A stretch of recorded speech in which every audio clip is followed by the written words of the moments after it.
এটা breaking news মহানগৰীৰ ফটাখিল আমবাৰীত মৃতদেহ উদ্ধাৰক লৈ তীব্ৰ চাঞ্চল্য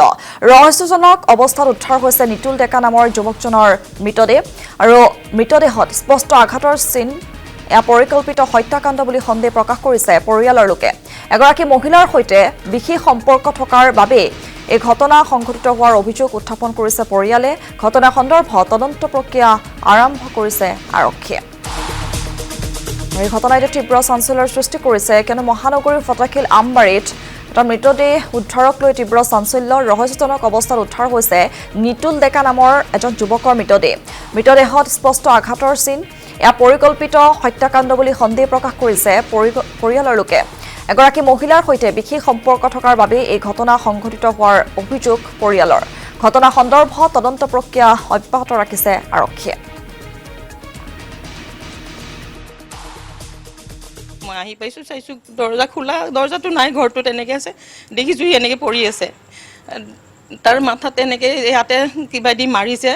তাৰপিছত মোৰ মিষ্টাৰে বহুত দেৰি পিছত এনেকে টচ দি কিনে চাইছে কৈছে কি তাৰ গলতে এখন কাপোৰ এনেকে মাৰা আছে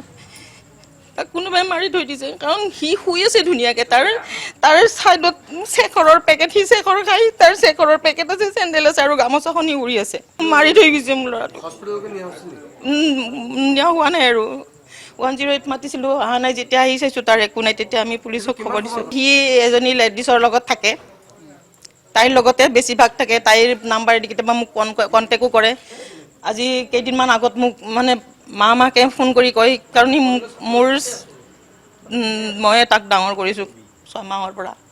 মাক ঢুকোৱাৰ পৰা সেইটো মাৰ্ডাৰ কেছ হয় বেলেগে থাকে নেকি মোৰ পৰা সি 15 চন মানৰ পৰা অলপ আঁতৰি আহি কিনে কিবা কিবি ইয়াতে থাকে মাজতে কেতিয়াবা ৰুমো ভাড়া কৰে